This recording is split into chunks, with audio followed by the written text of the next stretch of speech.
Hello বন্ধুরা, welcome to my channel স্বাদে আহ্লাদে। সবাই কেমন আছেন? আজকে আপনাদের জন্য আরেকটি নতুন রেসিপি নিয়ে চলে এসেছি। তার জন্য আমি এখানে নিয়েছি দেখুন মাছের ডিম, নিয়েছি 3 চামচের মতন বেসন, নিয়েছি ধনেপাতা, 2টো কাঁচা লঙ্কা, একটা মাঝারি সাইজের পেঁয়াজ, আর নুন হলুদ তো অবশ্যই আছে। চলুন তাহলে শুরু করা যাক। প্রথমেই পেঁয়াজ, ধনেপাতা এবং কাঁচা লঙ্কা ভালো করে কুচি করে কেটে নেব। দেখুন পেঁয়াজ কাটা হয়ে গেছে, কাঁচা লঙ্কাটা কেটে নেব। এরপর ধনেপাতাটাও কেটে নিচ্ছি। এরপরে একে একে এই মাছের ডিমের মধ্যে পেঁয়াজ কুচি, ধনেপাতা কুচি, কাঁচা লঙ্কা কুচি দিয়ে দেব। সব দেওয়া হয়ে গেছে।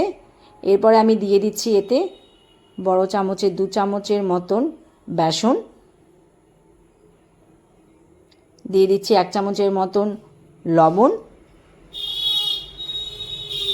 দিয়ে দিচ্ছি পরিমাণ মতন হলুদ,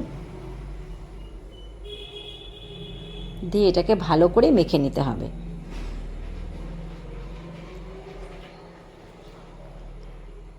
মাখা হয়ে গেছে, এবার ভেজে নেব।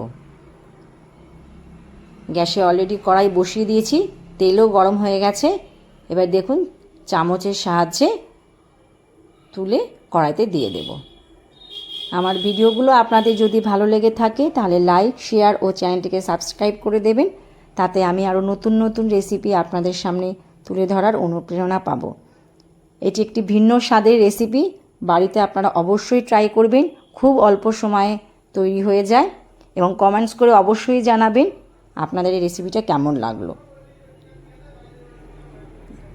ভাজা হয়ে গেছে, উল্টে দেব। দেখুন সুন্দর লাল লাল করে ভেজে নিয়েছি।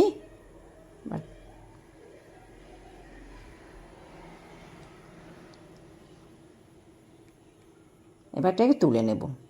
আমার ভিডিওটি শেষ পর্যন্ত দেখার জন্য আপনাদের সবাইকে অসংখ্য ধন্যবাদ। দেখা হবে আবার পরের ভিডিওতে। গরম গরম বানিয়ে বর্ষার দিনে খেয়ে ফেলুন, খুব ভালো লাগবে। আজকে এখানে শেষ করছি।